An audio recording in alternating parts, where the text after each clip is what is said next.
Amis sportifs, bonsoir. Vous êtes bien sûr échauffement. Échauffement qui fait le décryptage de l'actualité sportive. Et ce soir, je suis avec mes amis. Il y a d'abord GPP. GPP, c'est Gilles-Chris Amakwe Haïté. Bonsoir.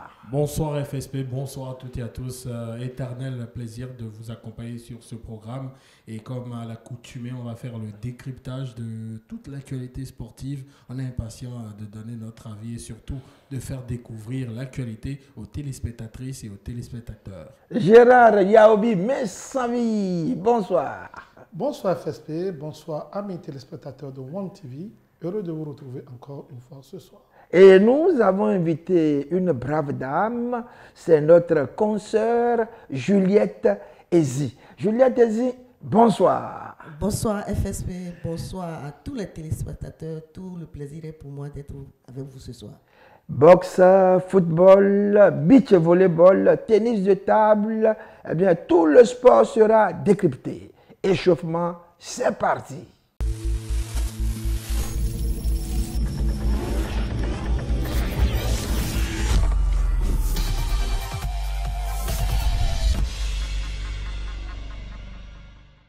On démarre par le beach volleyball avec le championnat du monde. Eh bien, 6 nations africaines sont prêtes à faire vibrer le sable australien, puisque ces championnats du monde vont se dérouler en Australie. Images et son, GPP. Pour la première fois, l'hémisphère sud accueillera cette compétition planétaire la plus grande jamais organisée avec 48 équipes masculines et 48 féminines venues des 4 coins du monde. Et parmi elles, 6 nations africaines prêtes à défendre fièrement les couleurs du continent. Le Togo, le Nigeria, l'Égypte, le Mozambique, le Maroc et le Bénin. Cette 15e édition promet 10 jours de spectacles intenses. Chaque tableau compte 12 poules de 4 équipes et les 2 premiers de chaque groupe ainsi que les 4 meilleurs troisièmes accéderont directement au 16e de finale. Les autres troisièmes disputeront un tour des heureux perdants pour décrocher les dernières places qualificatives. Au total, 216 matchs seront disputés dans une ambiance qui s'annonce électrique entre les plages australiennes, la ferveur du public et l'exigence d'un format à élimination directe jusqu'au final. On y retrouve 3 duos féminins africains dans la course. Nigeria, l'Égypte et le Mozambique représenteront fièrement l'Afrique. Au niveau des hommes, par ailleurs, 3 nations africaines seront sur la ligne de départ, le Togo, le Maroc et le Bénin. Au-delà du résultat sportif, la participation des 6 pays africains illustre la montée en puissance du beach volley sur le continent. Championnat d'Afrique de boxe WBO, le champion d'Afrique, le Béninois Loko, a été battu en Namibie pour une fois. Il a été battu. Vous êtes spécialiste de boxe, justement, Gérard Yaobi Messavi. Comment est-ce qu'on peut expliquer cela? À la 4e reprise, eh bien, il a jeté l'éponge. Alors, les termes en boxe sont sacrés. Est-ce qu'il a jeté l'éponge? Est-ce un abandon? Est-ce un chaos technique? Merci FSP. Je crois que lorsqu'on voit le combat, on suit de fond en comble et qu'on doit faire une analyse sérieuse et honnête, c'est qu'à un moment donné, le boxeur béninois s'est vu vraiment roué de coups. Et à cette étape de la compétition, lorsque vous êtes un entraîneur sérieux et que vous voyez que, attention, la santé, l'intégrité physique de votre athlète est mise en cause, il y a plusieurs possibilités. Vous avez cette possibilité de jeter, comme on le dit de façon vulgaire ou technique, l'éponge. Et là, il y a une petite... ça prête souvent à confusion lorsqu'on parle de chaos technique et d'abandon. C'est vrai que parfois, certaines personnes aiment jouer sur le sentiment ou... parce que vous savez, souvent dans le palmarès, lorsque vous êtes un boxeur et que vous perdez par KO, ce n'est pas nécessairement la même chose que lorsque vous perdez au point. Donc, quand on prend le cas du boxeur Clément Loko, son entraîneur a estimé qu'il avait reçu des coups derrière la tête et qu'il était obligé d'arrêter le combat. Alors qu'il y a trop de choses à dire sur ce combat-là. Oui, allons-y, nous sommes là pour ça. Le chaos technique, c'est lorsque, en réalité, le boxeur ne se retrouve plus nécessairement pour continuer le combat. C'est vrai que dans ces conditions, l'arbitre peut décider d'arrêter le combat puisqu'il voit que le boxeur n'arrive plus nécessairement à défendre. C'est vrai que, tel que je l'ai dit d'entrée, l'abandon, c'est lorsque le coach, l'entraîneur du boxeur trouve que le boxeur n'a plus l'aptitude nécessaire pour continuer le combat. Aussi, le boxeur lui-même ne veut pas continuer parce que peut-être il a reçu un coup qui ne lui permet pas nécessairement de voir. Nous l'avons vu récemment au niveau de la MMA, seulement qu'à ce niveau, on laisse plus le temps aux médecins de décider, puisque de l'autre côté, on donne minimum 5 minutes pour demander vraiment à l'athlète s'il peut continuer. Malheureusement, bon, à la boxe, ce n'est souvent pas ça. Il suffit seulement que le boxeur dise à son coach ou à son staff technique, bon voilà, j'ai reçu un coup. Si éventuellement les arbitres étaient vraiment présents, comme on le dit, s'ils ont su attendre que, attention, ce boxeur est en train de recevoir des coups irréguliers, ils peuvent demander d'arrêter le combat et ça va même jusqu'à une pénalité. Oui, à ce niveau, nous n'avons pas constaté ça. À aucun moment, les arbitres n'ont manifesté ce sentiment où le boxeur béninois recevait des coups qui ne sont pas autorisés. Donc, bon, je crois qu'il y a un point qu'il faut chercher à comprendre. GPP, à suivre le combat, c'est à croire que le Namibien, qu'on appelle le frappeur, était sur le ring plus fort que le Béninois. Eh bien, le frappeur a frappé, tout simplement. Le frappeur a frappé. C'est aussi clair que on ne pourrait pas cacher la lumière avec la main. Elle va toujours envoyer ses lueurs. Je retiens tout simplement que le Namibien était un cran au-dessus du boxeur béninois, à lui de tirer les leçons de cet échec, à lui d'apprendre de la supériorité du Namibien, quitte par la suite à lui faire affront et à laver justement cet affront qu'il a encaissé du côté de la Namibie. Et comme on le dit, un échec n'est forcément pas définitif.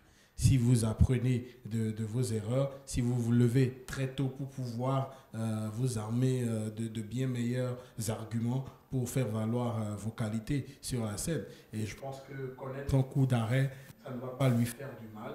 Si c'est un guerrier, si c'est un vrai sportif, il y a dans toutes les carrières, même aux grands boxeurs, c'est arrivé ces moments de doute, c'est arrivé ces moments où on broie le noir. Donc il faut forcément sortir de cette spirale négative et pouvoir s'armer pour la suite.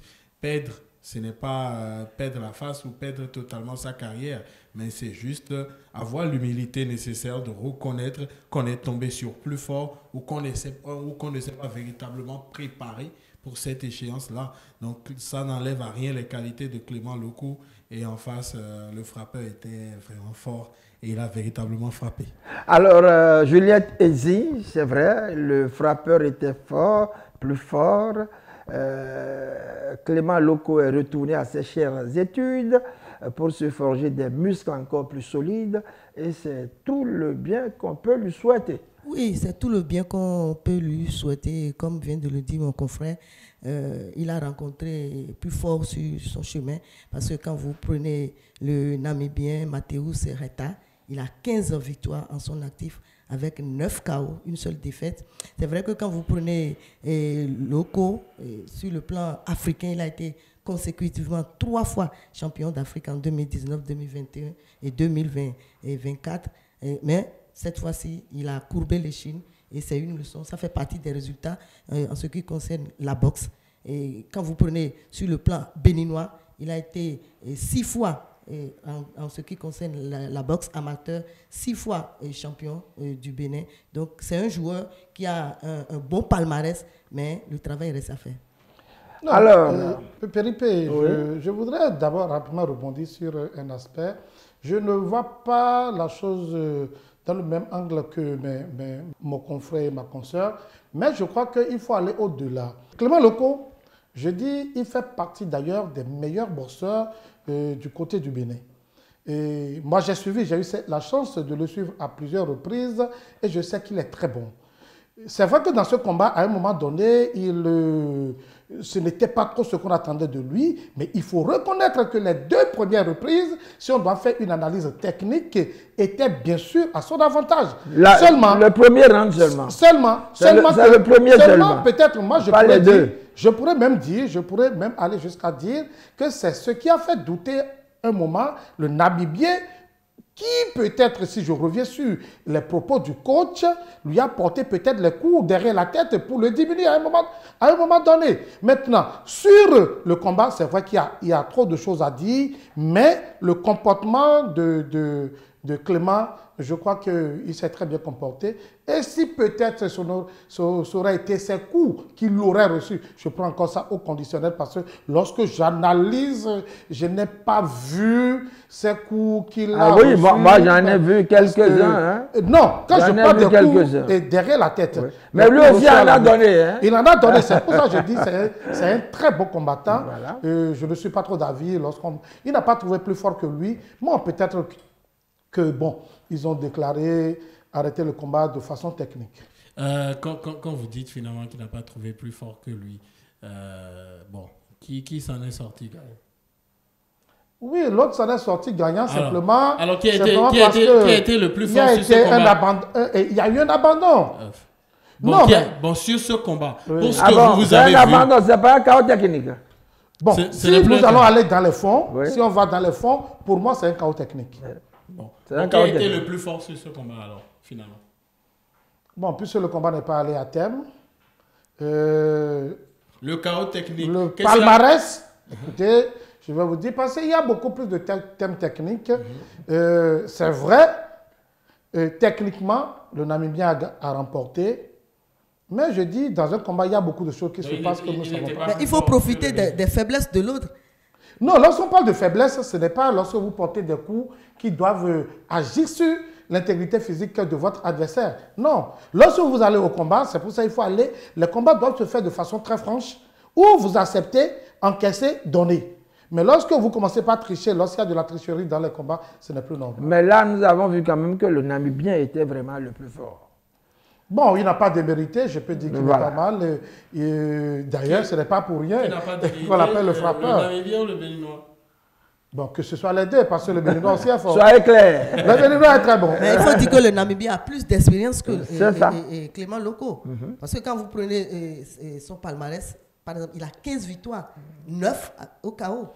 Donc avec KO. Je pense même qu'ici, le jeudi dernier, on l'a tous reconnu que c'était quand même un adversaire de taille. Tout à fait. C'était un géant de la boxe au niveau continental. Et que le Béninois n'allait pas en terrain conquis.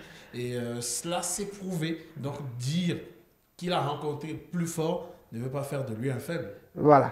Donc, ce qu'on souhaite désormais, c'est qu'on puisse permettre à nos pugilistes d'aller se mesurer à d'autres, pas forcément aux Ghanéens, aux Togolais, mais non, de sortir carrément pour rencontrer les autres. Et surtout les plus forts. Et surtout les plus forts.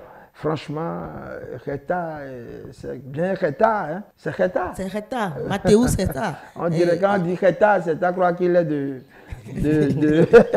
Javier ou de... Allez, ça c'est au Bénin. On va rester toujours au Bénin pour parler du démarrage du championnat de football féminin. Et c'est ce jeudi même.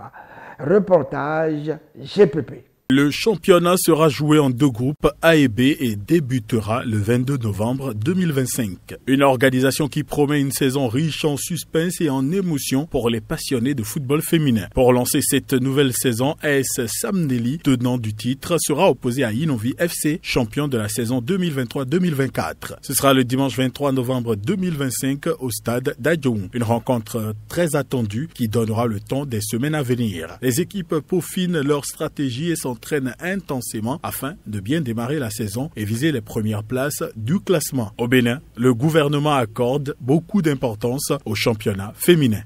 Au Togo, par ailleurs, on est à la 12e journée du championnat national de football féminin. On retrouve toujours Chilkris Amakwe, Haïti. Pas de vainqueur dans le match entre l'US Amou et Winners Girl. Un but partout. Mazalou Emily Amon a ouvert le score à la 38e minute pour Winners Girl avant l'égalisation de Marvelous et Boubé John à la 59e. Dans le duel de la capitale entre l'AS OTR et Atleta, ce sont les collecteurs d'impôts qui ont obtenu les 3 points de la journée. Un succès 1-0 avec une réalisation de Moussirietou à Dinda Akpo. Enfin, match nul et Viège, 0 but partout entre Aré FC et AC Barracuda. Par ailleurs, bousculé par Fouadan, le champion en titre a bien tenu et remporté son match 3-2. Elisabeth Adoua, Paulina Aldekemi et Nadia Bunju ont marqué pour Asco, tandis que les buts des Lions de Tone portent les griffes de Souliat, Ubandawaki et Bindi Bikoy Kukura. D'un autre côté, plus de buts entre Koroki et Doumbé avec une victoire des filles de Chamba 5-0. 2 doublés de Warafama Amunku et Djouira Alikoura et un but de Bissirima Jona ont assuré le spectacle pour Koroki. Enfin, le match entre Semassi et AS Tamba n'a pas eu lieu, l'équipe d'Aktakpame n'ayant pas fait le déplacement. Alors voilà, au Bénin comme au Togo, on se préoccupe du football féminin. Les Togolais, un peu en avance quand même, parce que les Togolais sont à la 12e journée. Et les Béninois vont démarrer, sinon qu'ils ont démarré ce jeudi. Réaction. On va dire que c'est tout le mal qu'on pouvait souhaiter à ces deux nations, surtout spécialement au Bénin, qui fait partie des derniers élèves en matière de football féminin. Et quand on ressent toute cette volonté emmenée par le bureau exécutif de la Fédération béninoise de football, avec à sa tête le président Mathurin Deschacus, qui abat quand même un travail formidable en matière de football féminin, quand on sent toute l'envie, toute l'ambition derrière de permettre aux jeunes filles, aux jeunes dames au Bénin de taper dans le cuir dans d'excellentes conditions, je pense que c'est à applaudir. Et au Togo, si on arrive à quand même enchaîner 12 journées, c'est que de l'autre côté également, il y a une volonté manifeste d'inscrire la nation togolaise au chapitre et surtout en lettres d'or au chapitre des grandes nations de football en matière de football féminin. Donc je pense que c'est des choses qu'il faut suivre avec beaucoup de vigilance et beaucoup de sérieux, parce que tout n'est pas encore rose. Ça, il faut avoir le courage de le dire. Mais il y a quand même un effort qui est consenti de part et d'autre. C'est le lieu de saluer les deux gouvernements qui, une fois encore, on va le dire avec la plus grosse clarté qui soit, montrent leurs ambitions d'investir dans le sport de façon générale, dans le football en façon plus réduite et plus particulièrement au niveau du football féminin. C'est beau de voir tout cela, c'est beau de savoir que ça prend corps véritablement et que ça poursuit son bonhomme de chemin. Attention à ne pas s'arrêter en chemin. Et surtout que l'équipe nationale de football féminin du Bénin est allée défier son homologue du Nigeria, les Super Falcons, tenu en échec, 1 but partout. Il faut le faire, il faut encourager ces filles. Et je crois que Juliette Ezi, le Bénin est sur la bonne voie. Oui, depuis 2018, à l'arrivée du président Mathurin Deschacus, il faut dire que nous constatons la régularité du championnat féminin, ce qui est à saluer. Et néanmoins, il y a des choses à corriger, comme vient de le dire mon confrère. Il y a des choses à corriger, beaucoup reste à faire. Mais le constat que moi j'ai fait est que c'est un championnat aujourd'hui qui est extraverti, si je peux m'exprimer comme ça. C'est un championnat qui est destiné uniquement, dans sa majorité, aux étrangers. Mais avec les nouvelles réformes qui sont en train d'être mises sur pied, avec le passeport, je pense que les Béninoises auront la chance de plus s'exprimer sur le terrain que les étrangers. C'est vrai que ça a créé beaucoup de difficultés, faire des passeports à des mineurs, à des enfants qui n'ont pas leurs pièces à jour. Ça complique la tâche aux présidents de club, aux dirigeants de club, mais cela va permettre de voir véritablement le vrai visage du football féminin, parce qu'aujourd'hui, le championnat est autorisé aux Béninoises qui aussi jouent bien. Parce que vous venez de le dire, quand on était de l'autre côté du Nigeria, personne ne s'y attendait. On se disait que les Béninoises allaient être touchées par des internationales qui évoluent dans des clubs UP d'Europe. Mais ils ont tenu en échec l'équipe du Nigeria. C'est à saluer. Le travail reste à faire, mais il faut féliciter ces enfants qui mouillent le maillot pour le pays. Elles ont réussi donc à tenir en échec l'équipe nigériane. C'est vrai, il y a beaucoup de problèmes. Vous êtes promotrice également de football féminin au Bénin, ma très chère consoeur. Donc vous en savez beaucoup. On aura le temps de beaucoup parler de cela. Je sais qu'il y a des gens même qui sont allés en prison pour avoir triché. Il ne faut pas tricher en football. Au Bénin, ça ne pardonne pas et je pense que c'est une très bonne chose, Gérard Yaobi Messanvi. Oui, c'est une très bonne chose. Le Togo et le Bénin ne pouvaient pas se retrouver entre, que ce soit le Nigeria ou le Ghana, qui sont de très grandes nations de football sur le plan féminin, et ne pas se lancer eux aussi dans la course. Et je crois que depuis un bon moment, beaucoup de choses se font désormais, que ce soit dans l'un ou dans l'autre des pays, et surtout avec du côté du Bénin ce centre qui est construit à Lokossa pour les jeunes filles, avec cette volonté collective du gouvernement béninois qui a compris qu'il faut ramener nécessairement le sport à la base. C'est vrai que tout à l'heure, Juliette Tézin disait on assiste beaucoup plus à ces filles qui viennent un peu de l'extérieur, un peu partout. C'est normal, on ne pouvait pas faire autrement parce qu'on n'avait pas habitué la jeune génération à la chose. Aujourd'hui, où les gouvernements ont compris qu'il faut reprendre depuis la base, je crois que ça prend désormais. Et surtout du côté du Togo, où le ministère, depuis un moment, a changé de tête, et avec l'arrivée du docteur Abdoul Fofana, qui, depuis un bon moment, a compris qu'il faut nécessairement, c'est vrai que c'était une dame qui était là, il fallait réellement mettre ses pas dans les autres et voir ce qu'il faut changer et corriger. Et depuis un moment, ça prend désormais. Et vous avez d'ailleurs compris la semaine dernière avec les résultats, où bon, c'est ailleurs qu'on assistait à ces choses, où les filles jouaient, on voyait les buts.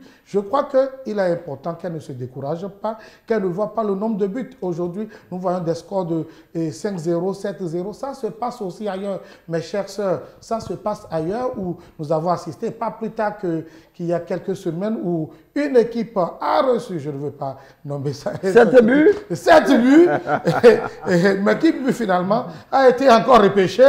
Ne vous découragez pas, ce n'est que le début, et je crois que bientôt, que ce soit le Bénin ou le Togo, pourront se compter parmi les grandes nations de football féminin. Vous êtes d'accord avec lui, GPP? Si, et surtout quand je parlais de marge de progression à faire au niveau du football féminin, surtout au Bénin, on va profiter, faire une petite virgule, saluer l'honorable Chantal Aïe également, qui abat un travail fort exceptionnel au niveau du comité exécutif et qui prouve que l'approche genre également peut faire valoir sa voix au chapitre.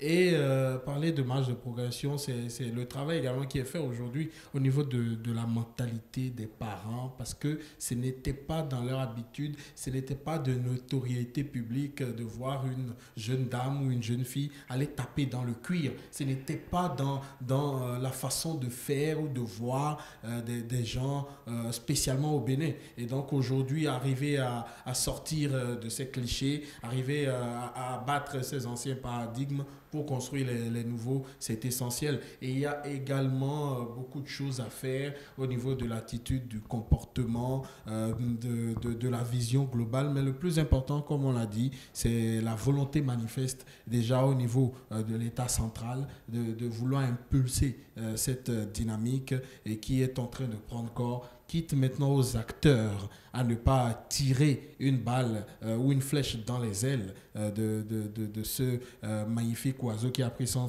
envol, et quitte derrière à ce que progressivement, qu'on ne brûle pas les étapes, qu'on laisse les choses aller véritablement, parce que ça doit prendre du temps pour bien s'asseoir, avoir une très bonne fondation. Et quand la fondation est là, après l'édifice peut tenir sur plusieurs années.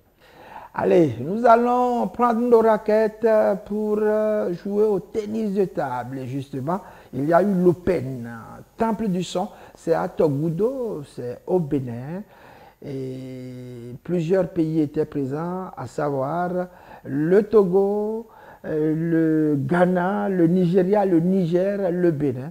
Et la représentation de l'ambassade de Chine près le Bénin. Le Temple du Son Tennis de Table Club a sacrifié pour une 7e fois de son histoire à la tradition d'organisation du tournoi international de tennis de table dénommé Open Temple du Son. Dans l'arrondissement de Togoudou à Abomey-Calavi, c'est au Bénin, des pongistes venus de 5 pays ouest-africains se sont échangés les coups de raquette pour s'offrir le Graal du tournoi international Open Temple du Son ce samedi 8 novembre 2025. Au Temple du Son de Godomé-Togoudou, plus de 80 pongistes de la zone ouest de la Confédération africaine de tennis de table, représentant 5 pays, Bénin, Togo, Ghana, Nigeria, Niger, se sont challengés dans 5 catégories que sont senior dames, senior hommes, vétérans 40 ans et plus, vétérans 50 ans et plus, vétérans 60 ans et plus, lors de la 7e édition de ce tournoi international Open Temple du Son tenu ce samedi 8 novembre 2025.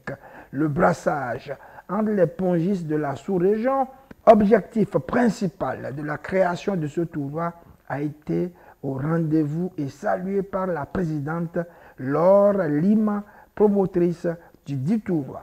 Suivez plutôt.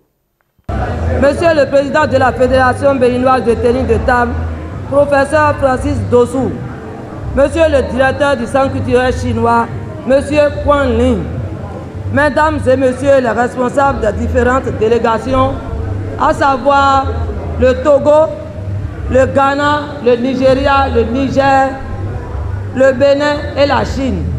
Chers amis pongistes, bonsoir. Au nom du tennis de table club Temple du Son, je vous remercie d'avoir répondu à notre invitation pour la 7e édition du tournoi international Open Temple du Son. Nous voici à la fin de cette édition, après une belle journée de compétition de tennis de table, mais surtout de brassage entre pongistes de la zone 2 de la Confédération africaine de tennis de table que dirige notre compatriote le président Ferdinand Sounou. À l'occasion, la championne béninoise de l'édition 6, Ziadat Akadri, a perdu sa couronne au détour d'une finale âprement disputée face à la Nigériane Asaju Bizola, après avoir sorti en demi-finale une autre Nigériane en faisant une remontée spectaculaire au score. En effet, menée 3-7-0, l'Amazone pongiste Ziadat Akadri s'est offerte le ticket qualificatif de la grande finale en gagnant une coéquipière de la championne Asaju Bizola sur la marque de 4-7-3. Le tournoi a par ailleurs été rehaussé par la présence des représentants de l'ambassade de Chine près le Bénin, soutien de marque du tournoi international Open Temple du Son, ainsi que des membres du comité exécutif de la Fédération béninoise de tennis de table. Et on retrouve à présent le docteur parfait Sylvestre Aïvodji. Eh bien, vous avez suivi jeudi dernier qui nous parlait de l'aperçu général sur les blessures en football, prévention axée sur les facteurs de risque. Eh bien, le docteur béninois parfait Sylvestre Aïvodji, eh bien, va poursuivre. C'est la deuxième partie. On le suit. C'est d'abord l'évaluation médicale de pré-saison. Quand vous prenez un joueur qui vient dans un club, est-ce que vous avez votre visite médicale? C'est ça qu'on appelle évaluation médicale de pré-saison. Si on ne détecte pas l'état tôt, l'année va être perturbée. C'est simple, il faut interroger le footballeur. Ensuite, faire l'examen physique, prélèvement de sang pour voir son niveau, anémie, diabète, cholestérol, l'état des reins, et faire un bilan cardiologique, électrocardiogramme, épreuve d'effort et écho-doppler cardiaque. Voilà, et on conclut. Monsieur, vous êtes apte à la compétition de haut niveau. Voilà, c'est ça, on appelle PCMA, l'évaluation médicale de pré-saison. Deuxième élément, l'échauffement. Donc, vous montez sur le terrain, on ne se met pas à courir, à jouer le ballon. Il y a toujours un temps avant, le jeu proprement dit. Ça dure 25 minutes. Et ça se fait sur l'aire de jeu, pour avoir des repères. Moitié du terrain. D'accord. Donc, l'échauffement, ça a des règles qu'il faut respecter. C'est surtout pour la prévention des blessures musculaires, pour des exercices de course, des passes de ballon, les centres, c'est-à-dire on se prépare à l'effort parce que c'est important pour l'échauffement. L'échauffement qui fait intervenir beaucoup d'organes. Quand vous commencez à courir, vous bougez le cœur, puis il pompe le sang vers les muscles. C'est un sang chargé d'oxygène venu des poumons. Et le muscle, arrivé au niveau du muscle, il y a le glucose qui est transformé grâce à l'oxydation et ça produit l'énergie. Et je vais se mettre à courir. On dit cardio-respiratoire, bioénergétique et biomécanique. C'est un ordre. Ça vient en ordre. Le cœur, le poumon, l'énergie produite par le glucose et l'oxygène, et puis le mouvement biomécanique. Il faut respecter ça. Il y a les notions de sensibilité, la prise des repères, la concentration avant. Tout se passe à l'échauffement. Motivation, on oublie tout. On écarte tout ce qu'on a laissé à la maison. On s'entraîne. Le troisième élément, si ça se passe bien, il n'y a pas de blessure. C'est l'entraînement. Si le joueur est bien entraîné avant de venir jouer au ballon. En semaine, on dit d'aller jusqu'à 8 heures par semaine pour éviter le surentraînement. L'entraînement aussi dépend du programme de la semaine. Si vous avez 2 matchs par semaine, on modifie. Si vous avez un seul match, si vous êtes en déplacement ou à la maison, il faut aller au moins 8 heures. 8 heures par semaine. On ne peut pas surcharger les enfants. Les entraîneurs savent. Tout ne dépend pas du footballeur. Il y a des facteurs environnementaux. C'est-à-dire les installations sportives. Le jeu doit se faire sur un terrain gazonné, soit synthétique ou naturel. Au Bénin, on en compte beaucoup. On est heureux chez nous ici. Donc, équipement sportif, l'état des vestiaires, c'est source d'infection. S'il n'y a pas d'eau, les WC mal entretenus, les urinoirs, salle de bain. C'est capital. Pour homologuer un stade, c'est important les vestiaires. L'éclairage, il y a des matchs de soirée, terrain mal éclairé est source de blessures, c'est obligatoire. Et puis, on est en déplacement souvent. C'est l'Afrique, il y a l'Amérique. Le jeu en altitude. Voilà.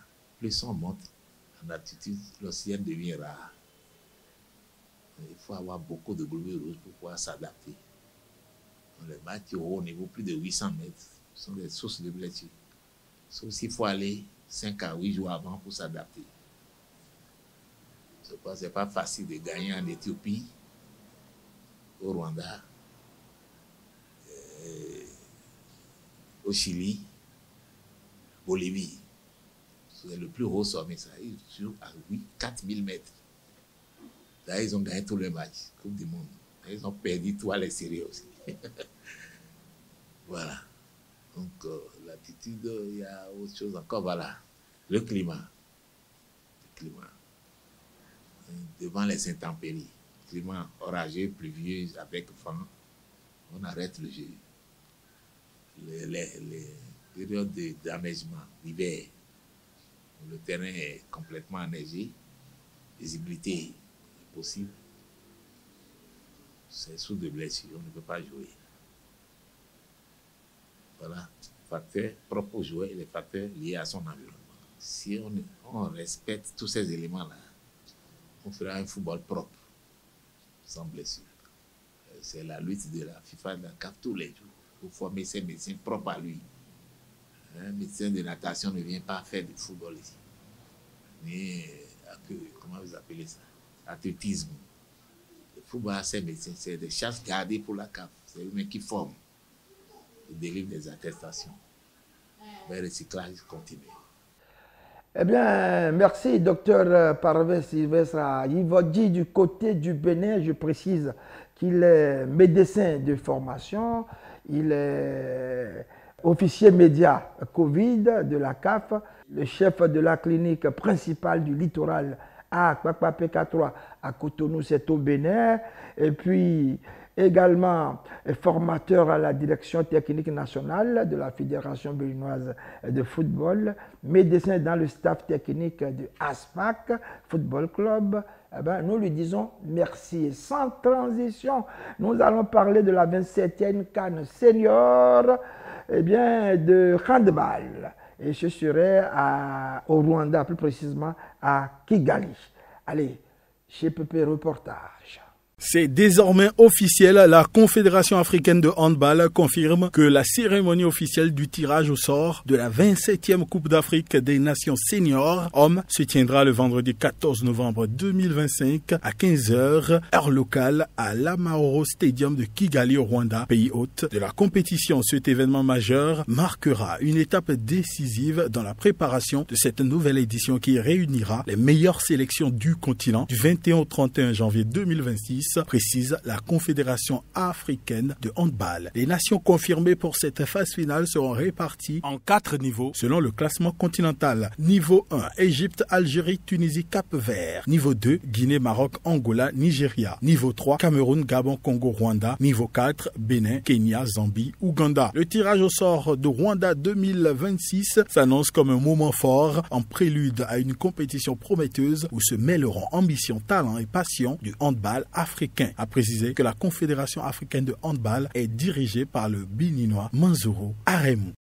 Et comme on le constate, mesdames et messieurs, le Béninois Manzourou Aremou, président de la Confédération africaine de handball, fait chaque jour un peu plus pour la promotion et le développement du handball. Vous constatez qu'en Afrique, eh ben, on tutoie le toit mondial. De toutes les façons, on peut dire bravo à Aremou Manzourou, mon cher GPP. Oui, je pense que bravo même serait très fébrile par rapport à ce qu'il a compris, le président, depuis qu'il a pris les rênes, le Béninois Manzourou Aremou, à qui on tire un gros coup de satisfaction pour tout ce qu'il a fait pour redynamiser le handball au niveau continental et surtout lui permettre d'avoir un chapitre au concert des grandes nations au niveau international. C'est tout à son actif et c'est avec beaucoup de fierté qu'on parle de ces présidents d'institutions au plan continental qui, dans la grande sobriété, avec beaucoup d'humilité, abattent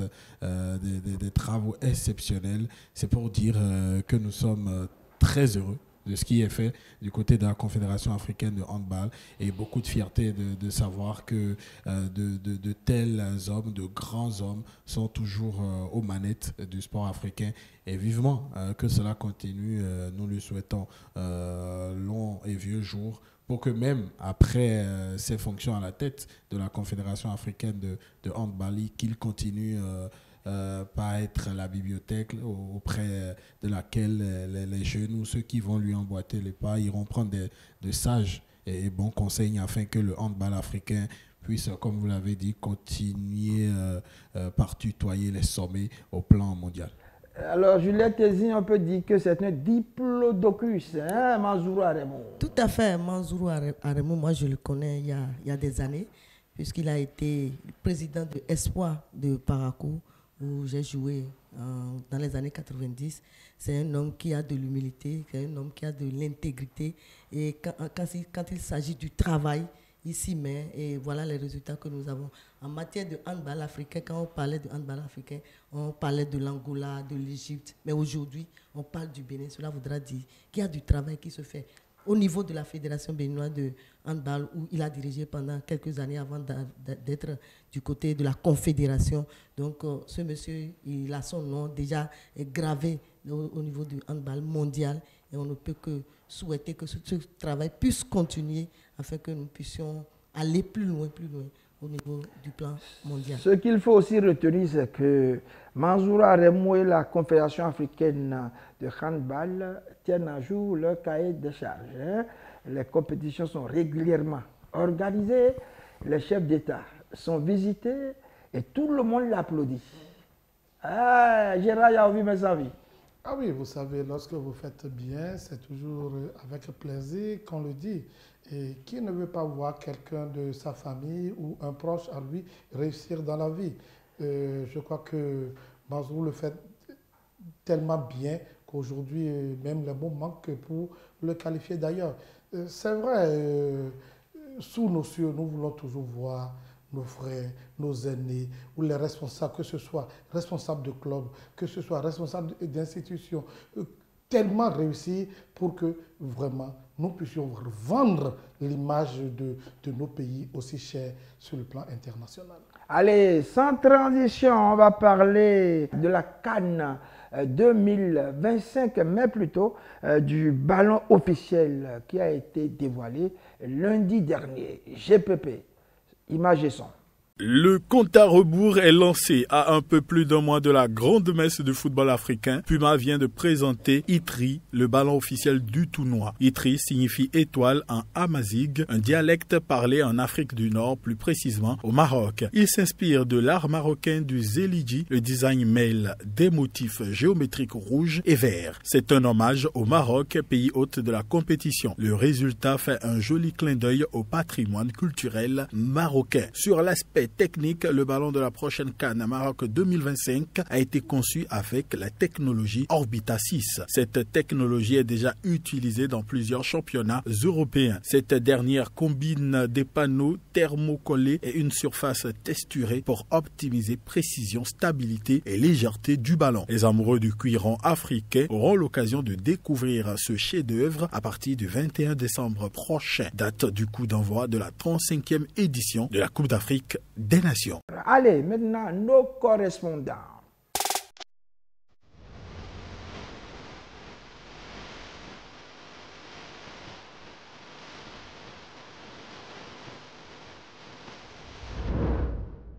Rendons-nous maintenant en Algérie où on retrouve Smaïl Ben Kaidia. Smaïl Ben Kaidia, eh bien, bonsoir.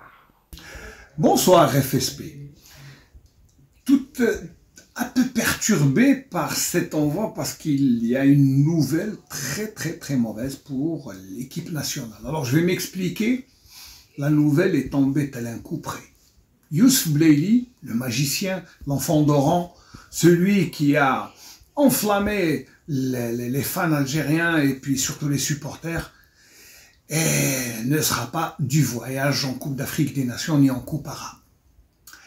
Ça, c'est un peu délicat puisque Youssef Blaili est un peu le génie, celui qui est derrière la dernière passe, c'est le virevoltant ailier gauche, celui qui marque, celui qui impulse, celui qui donne le temps. Et Youssef Blaili était un joker de Petkovic.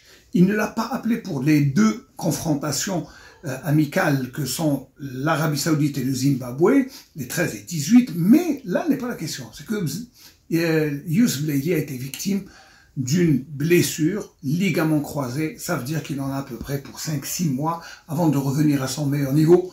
Et on a tous peur pour lui de ne pas retrouver son meilleur niveau avant la Coupe du Monde. C'est-à-dire que Blaili, à 33 ans, a pratiquement tout perdu. C'était la dernière chance pour lui de disputer une Coupe du Monde, sa dernière.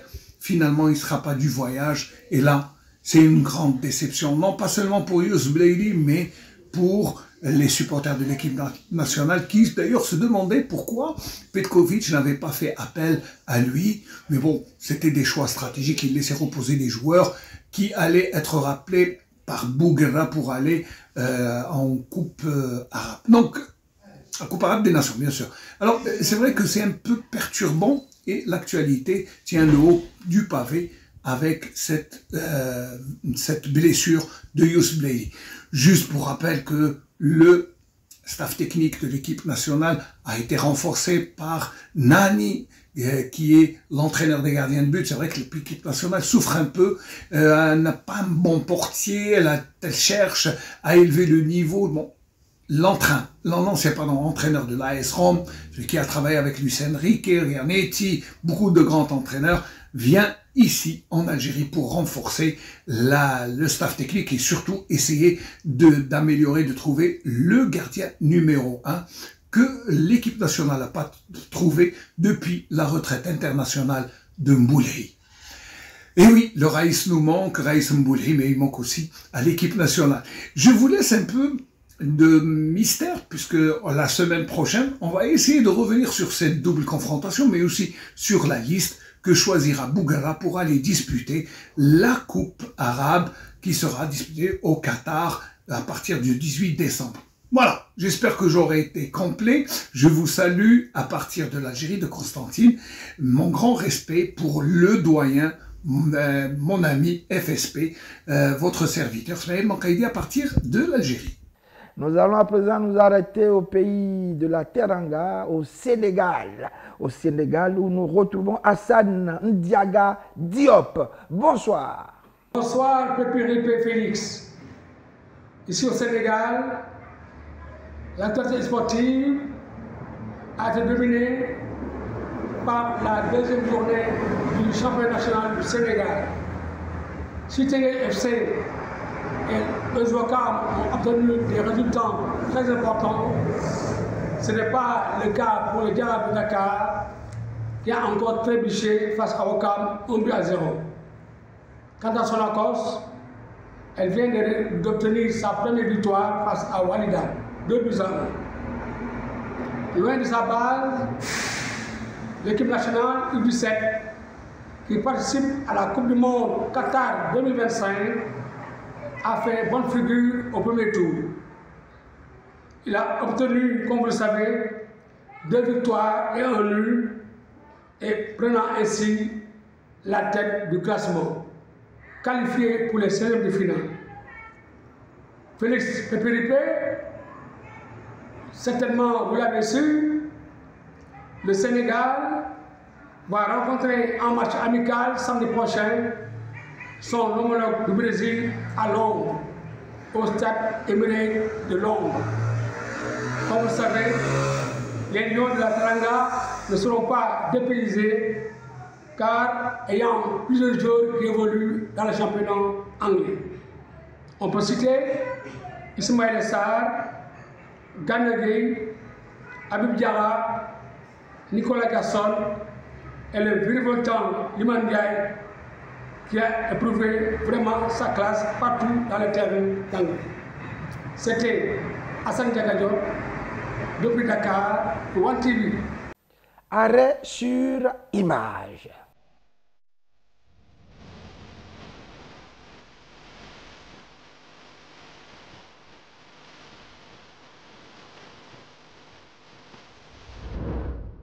Arrêt sur image, ça porte sur le ministre béninois Benoît Dator.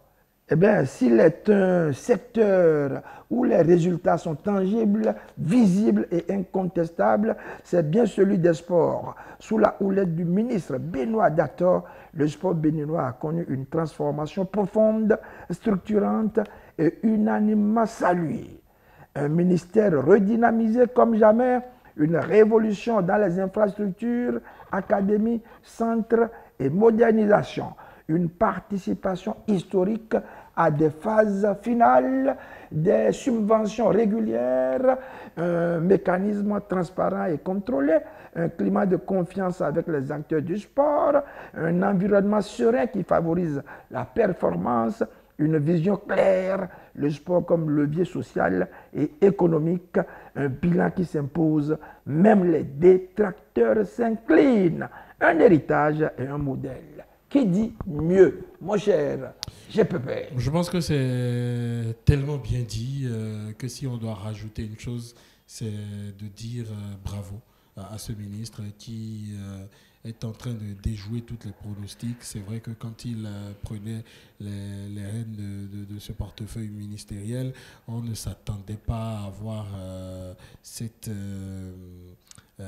patte managériale d'exception qui, dans la sobriété totale, avec beaucoup de douceur, loin des tambours et des trompettes, abat un travail formidable et ne se laisse même pas importuner par les soubresauts, les quelques agitations stériles qui tentent à lui jeter l'opprobre. Il reste droit dans ses bottes, il est imperturbable, il sait ce qu'il a à faire, il sait qu'il est venu structurer, poser les bases ou les fondations d'un secteur qui avait besoin justement de bonne structuration et de dynamique claire avec des objectifs bien définis, les moyens et surtout ce qui me tient à cœur, c'est le suivi, évaluation qui est désormais chose faite et qui est désormais un élément véritable d'appréciation au niveau du ministère des Sports. Maintenant, s'il y en a qui veulent toujours jouer aux abonnés absents en matière de clarté dans la gestion, eh bien, ils seront obligés de s'abstraindre ou d'obéir à ce qui est mis en place comme dynamique, ou soit ils iront faire valoir leurs compétences sous d'autres cieux. Voilà. Sinon qu'au Bénin, cela n'est plus permis. Donc bravo, monsieur le ministre.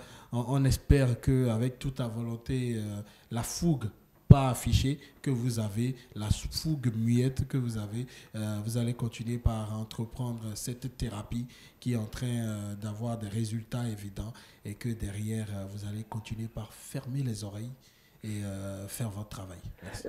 Juliette Tézi. Oui, je suis tout à fait d'accord avec tout le développement qui a été fait tout à l'heure. Je voudrais profiter de l'occasion pour dire merci à ce ministre qui fait un travail énorme dans tous les secteurs. Et ce qui m'enchante, ce qui m'encourage cette fois-ci, il s'en prend aux centres de formation.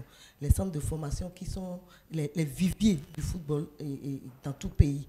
Les centres de formation qui sont à l'écoute du ministre et qui envoient des délégations aller suivre ces centres de formation, enregistrer les difficultés. Former les entraîneurs de ces centres. Voilà, parce qu'il y avait des sous qui étaient destinés à ces centres de formation qui sont utilisés à d'autres fins qu'on ne connaît pas. Mais aujourd'hui, ces fonds sont destinés pour la formation des coachs, des entraîneurs. Cela, c'est une décision à saluer. Et vous savez, c'est un ministre qui ne s'affiche pas.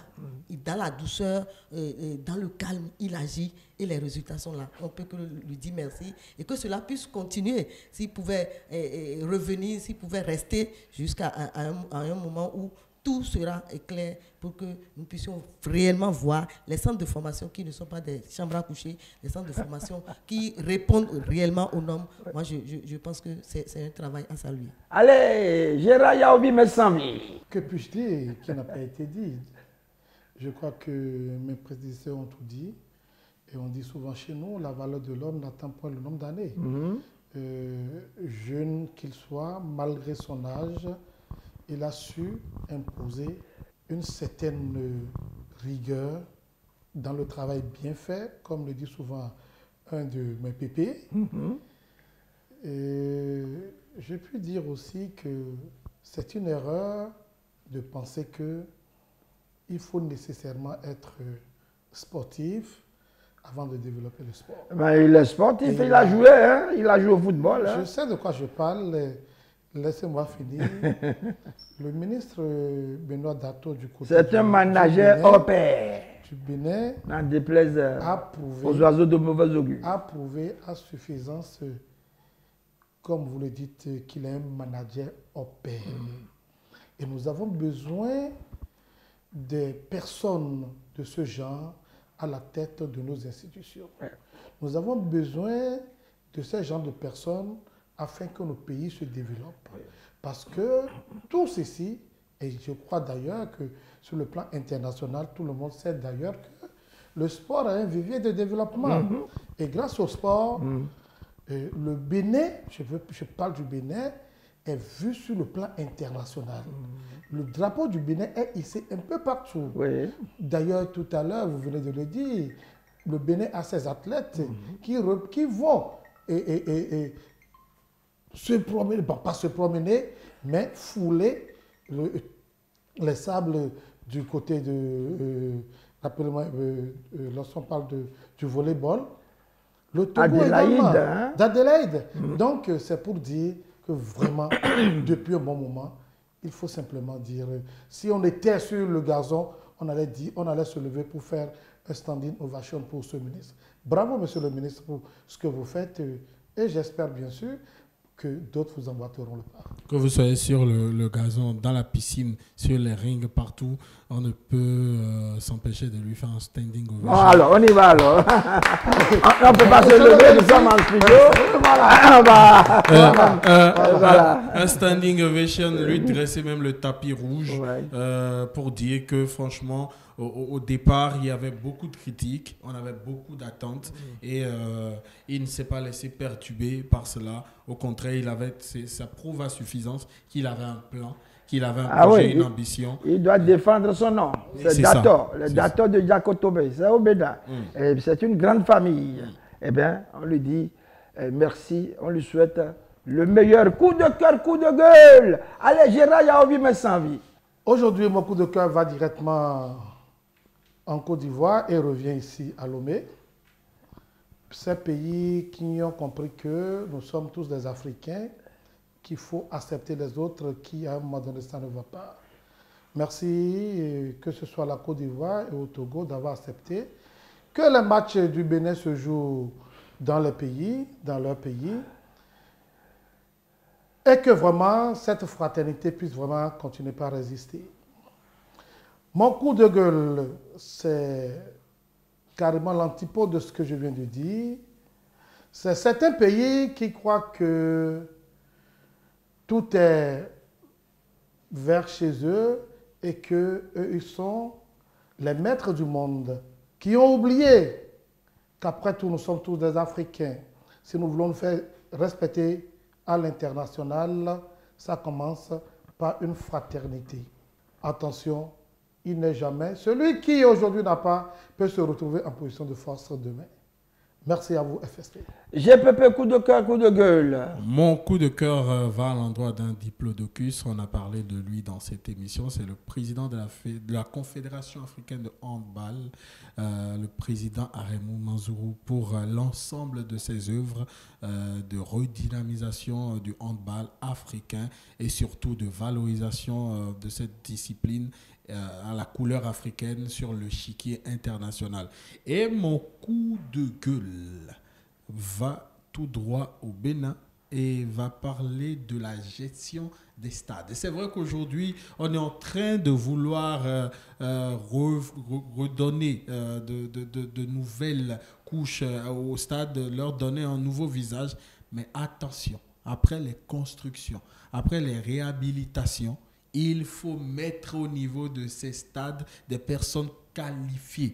Il ne faut pas faire du copinage et donner la gestion du stade à des personnes qu'on parachute et qui narguent tout le monde, qui ne font pas leur boulot et qui derrière plongent toute une nation dans la tristesse de ne pas vivre le plus grand spectacle qui puisse exister dans une nation, une rencontre de la sélection nationale. Attention, et on va compter sur le ministre des Sports, on va compter sur le président de la République pour que des personnes non compétentes ne soient plus mises à la tête de la gestion des stades au Bénin.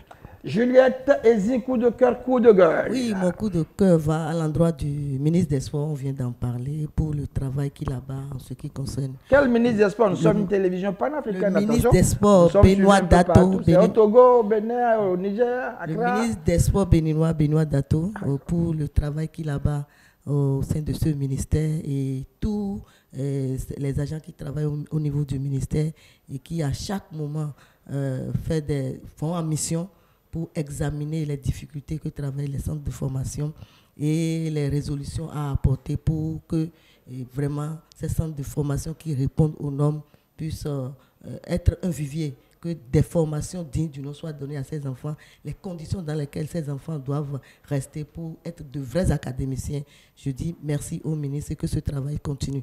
Mon coup de gueule va à l'endroit de cette édition de l'UFOAB féminin qui a été organisée du côté de Porto Novo, où 3 nations seulement ont participé. Mon pays mérite mieux et le football féminin mérite mieux. Si les autres ne répondent pas, il faut ajourner seulement la compétition. Mais le Bénin a été, le Nigeria était là, le Ghana était là, 3 nations. La compétition s'est finie comment?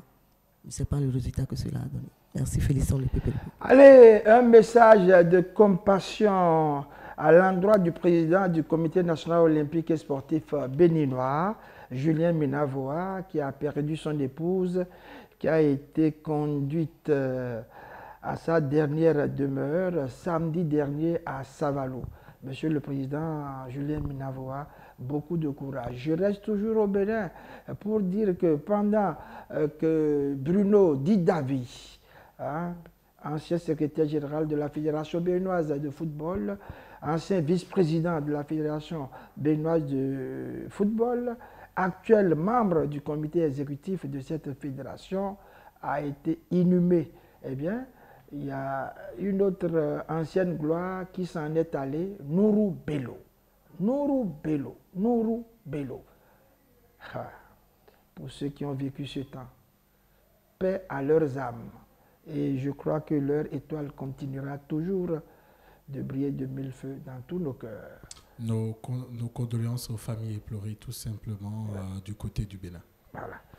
Voilà, mesdames et messieurs, nous allons vous quitter sur cette note triste, mais nous allons nous retrouver jeudi prochain, même heure, même studio, même fréquence. Salut chez vous!